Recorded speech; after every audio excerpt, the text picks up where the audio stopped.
ಸ್ನೇಹಿತರ welcome back to Mahi masters YouTube channel. ನಾನು ನಿಮ್ಮ ಮಹಿಗೌಡ ಮಾತಾಡ್ತಿರೋದು. ನೋಡಿ, ಇವತ್ತಿನ ಈ ವಿಡಿಯೋದಲ್ಲಿ ಸಾಕಷ್ಟು ಸ್ಟೂಡೆಂಟ್ಸು ಕೇಳ್ತಾ ಬರ್ತಿದ್ದಾರೆ, ನನಗೆ ಮಾರ್ಕ್ ಅಲಾಟ್ಮೆಂಟ್ ಅಲ್ಲಿ ಯಾಕೆ SNQ ಕೋಟಾದಲ್ಲಿ ಸೀಟ್ ಅಲಾಟ್ ಆಗಿಲ್ಲ. ನಾನು ರಿಸಲ್ಟ್ ಶೀಟ್ ಅನ್ನ ಚೆಕ್ ಮಾಡಿದೆ. ರಿಸಲ್ಟ್ ಶೀಟ್ ಅನ್ನ ಚೆಕ್ ಮಾಡಿದಾಗ ಇಲ್ಲಿ ನನಗೆ ಕ್ಯಾಟಗರಿ ಅಲಾಟೆಡ್ ಬಂದ್ಬಿಟ್ಟು ಏನ್ ಬಂದಿದೆ, ಇಲ್ಲಿ GM ಜನರಲ್ ಮೆರಿಟ್ ಅಂತ ಬಂದಿದೆ, ಅಥವಾ ನಮ್ಮ ಒಂದು ಕ್ಯಾಟಗರಿ ಬಂದಿದೆ.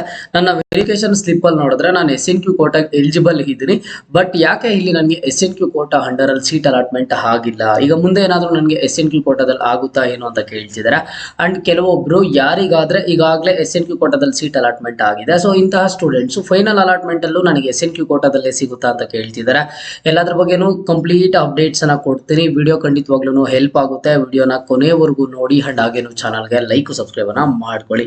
ಮೊದಲಿಗೆ ನೋಡಿ, KCET ವಿದ್ಯಾರ್ಥಿಗಳು ನಿಮ್ಮ ಒಂದು ರಿಸಲ್ಟ್ ಶೀಟ್ ಅನ್ನ ಚೆಕ್ ಮಾಡ್ತೀರಾ. ರಿಸಲ್ಟ್ ಶೀಟ್ ಚೆಕ್ ಮಾಡಿದ ಆದ್ಮೇಲೆ ಇಲ್ಲಿ ಕ್ಯಾಟಗರಿ ಅಲಾಟೆಡ್ ಬಂದ್ಬಿಟ್ಟು GM ಅಂತ ಇರುತ್ತೆ, ಅಥವಾ ನಿಮ್ ಕ್ಯಾಟಗರಿ ಇರುತ್ತೆ. SNQ ಕೋಟಾ ಯಾಕೆ ಬಂದಿಲ್ಲ?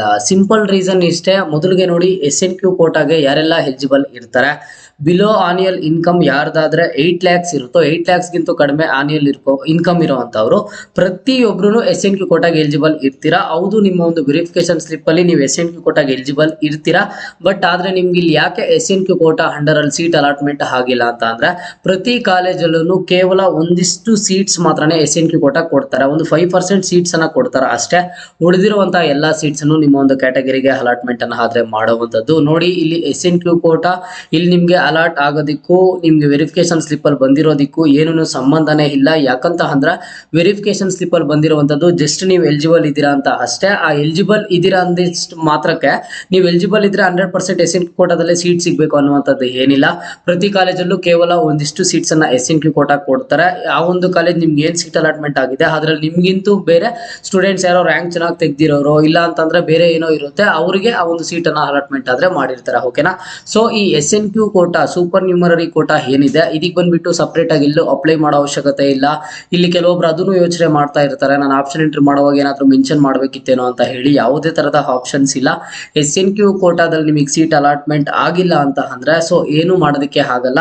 ಇಲ್ಲಿ ನಿಮ್ಗೆ ಕ್ಯಾಟಗರಿ ಅಲಾಟೆಡ್ SNQ ಕೋಟಾ ಬಂದಿಲ್ಲ ಅಂತ ಅಂದ್ರೆ ನೀವು SNQ quota next first round final allotment ಅಲ್ಲೂ ಬರೋದಿಲ್ವಾ ಅಂತ ಹೇಳಿ ನೀವು ಕೇಳೋದಾದ್ರೆ, ಅಂಡ್ ಈಗ ನಿಮ್ಗೆ ಈ ಒಂದು ಕಾಲೇಜಲ್ಲಿ ಎಕ್ಸಾಂಪಲ್ ಆಗಿ ಹೇಳ್ತೀನಿ. ಈಗ ಸ್ಟೂಡೆಂಟ್ ಬಂದು ಕಾಲೇಜ್ ಇದು ಯಾವ್ದು ಸಿಕ್ಕಿದೆ ನಾವು ನೋಡೋದಾದ್ರೆ ರತಿನಾಮ್ ಇನ್ಸ್ಟಿಟ್ಯೂಟ್ ಆಫ್ ಟೆಕ್ನಾಲಜಿ ಕಾಲೇಜ್ ಸಿಕ್ಕಿರುವಂತದ್ದು. ಈ ಕಾಲೇಜಲ್ಲಿ ಕ್ಯಾಟಗರಿ ಅಲಾಟೆಡ್ ಬಂದು ಜನರಲ್ ಮೆರಿಟ್ ಆದ್ರೆ ಆಗಿದೆ. ನೆಕ್ಸ್ಟ್ ಈಗ ಆಪ್ಷನ್ ಎಂಟ್ರಿ ಮಾಡೋದಕ್ಕೆ 9ನೇ ತಾರೀಕುವರೆಗೂ ಏನು ಒಂದು ಟೈಮಿಂಗ್ ಅನ್ನ ಕೊಟ್ಟಿದ್ದಾರೆ.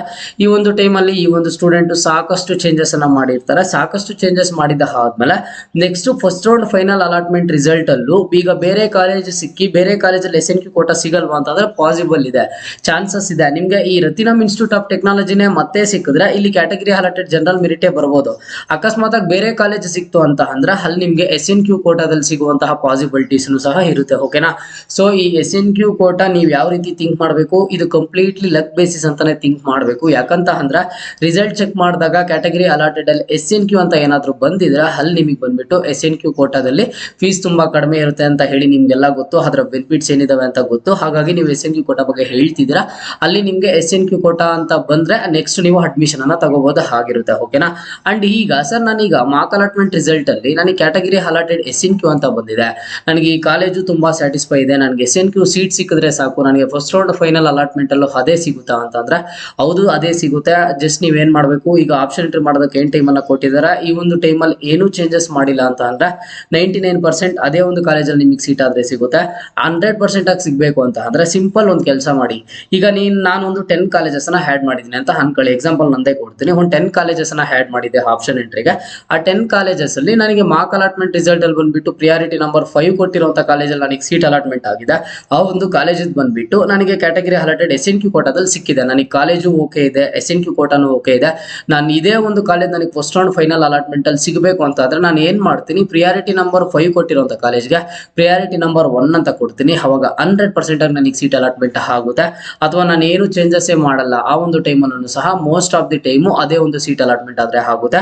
ಯಾರಿಗಾದ್ರೆ ಸರ್ ನನಗೆ ಸಿಕ್ಕಿರೋದು SNQ ಕೋಟಾ, ನಾನು ಇದಕ್ಕೆ ಅಡ್ಮಿಷನ್ ತಗೋತೀನಿ, ನಾನು ಅದಕ್ಕೆ ಪ್ರಿಯಾರಿಟಿ ನಂಬರ್ 1 ಕೊಡ್ಲಾ ಅಂತಂದ್ರೆ ಆರಾಮಾಗಿ 1 ಕೊಡಿ, ನಿಮಗೆ ಅಲ್ಲಿ ಅಡ್ಮಿಷನ್ ತಗೊಳ್ಳೋದಕ್ಕೂ ಸಹ ತುಂಬಾ ಈಸಿ ಆಗಿರುತ್ತೆ. ಫಸ್ಟ್ ರೌಂಡ್ ಫೈನಲ್ ಅಲಾಟ್ಮೆಂಟ್ ಅಲ್ಲಿ ಅದೇ ಒಂದು ಸೀಟ್ ಆದ್ರೆ ನಿಮಗೆ ಸಿಗುತ್ತೆ. ಓಕೆನಾ? ಸೊ ನಿಮಗೆ ಕೌನ್ಸಿಲಿಂಗ್ ರಿಲೇಟೆಡ್ ಏನೇನೆಲ್ಲ ಡೌಟ್ಸ್ ಬರುತ್ತೆ ನಿಮ್ಮ ಒಂದು ಮೈಂಡ್ಗೆ, ಎಲ್ಲ ಡೌಟ್ಸ್ ಅನ್ನ ಕೇಳಿ ಖಂಡಿತವಾಗ್ಲೂ ಸಪರೇಟ್ ವಿಡಿಯೋ ಮಾಡಿ ತಿಳಿಸ್ಕೊಡ್ತೀನಿ. ಯಾಕಂತ ಅಂದ್ರೆ ಇದು ಕಂಪ್ಲೀಟ್ಲಿ ಆನ್ಲೈನ್ ಕೌನ್ಸಿಲಿಂಗ್ ಆಗಿರೋದ್ರಿಂದ ಈಗ ನೆಕ್ಸ್ಟ್ ಪ್ರೊಸೀಜರ್ ಬಗ್ಗೆ ಮಾತನಾಡ್ತಾ ಹೋಗ್ತೀನಿ. ನೋಡಿ, ಮಾರ್ಕ್ ಅಲಾಟ್ಮೆಂಟ್ ಆಯಿತು, ಈಗ ಒಂದು ಟೈಮಿಂಗ್ ಅನ್ನ ಕೊಟ್ಟಿದ್ದಾರೆ. ಈ ಒಂದು ಟೈಮ್ ಆಗಿದ್ದ ಆದ್ಮೇಲೆ ನೆಕ್ಸ್ಟ್ 9ನೇ ತಾರೀಕು ಆಗಿದ್ದಾದ್ಮೇಲೆ ಮತ್ತೆ ನಿಮಗೆ ಟೆಂಪ್ರರಿ ರಿಸಲ್ಟ್ಸ್, ಅದಾದ್ಮೇಲೆ ಯಾವುದೇ ತರಹದ ಆಪ್ಷನ್ ಎಂಟ್ರಿಗೆ ಅವಕಾಶ ಇಲ್ಲ. ಇಮಿಡಿಯೇಟ್ ಆಗಿ final allotment results next choice entry ಕೊಡ್ತಾರೆ. ಚಾಯ್ಸ್ ಎಂಟ್ರಿ ಟೈಮ್ ಅಲ್ಲಿ ಚಾಯ್ಸ್ 1 ತಗೊಂಡ್ರೆ ಏನಾಗುತ್ತೆ, ಚಾಯ್ಸ್ 2 ತಗೊಂಡ್ರೆ ಏನಾಗುತ್ತೆ, ಚಾಯ್ಸ್ 3 ತಗೊಂಡ್ರೆ ಏನಾಗುತ್ತೆ, ಚಾಯ್ಸ್ 4 ತಗೊಂಡ್ರೆ ಏನಾಗುತ್ತೆ ಅಂತ ಎಲ್ಲಾನು ನಿಮಗೆ ಗೊತ್ತಿರಬೇಕಾಗುತ್ತೆ. ಓಕೆನಾ? ಸೊ ಈ ಚಾಯ್ಸ್ ಎಂಟ್ರಿ ಬಗ್ಗೆ ಎಲ್ಲಾನು ನೆಕ್ಸ್ಟ್ ಸ್ಟೆಪ್ ಬೈ ಸ್ಟೆಪ್ ನಾನು ನಿಮಗೆ ಅಪ್ಡೇಟ್ ಮಾಡ್ತಾ ಹೋಗ್ತೀನಿ.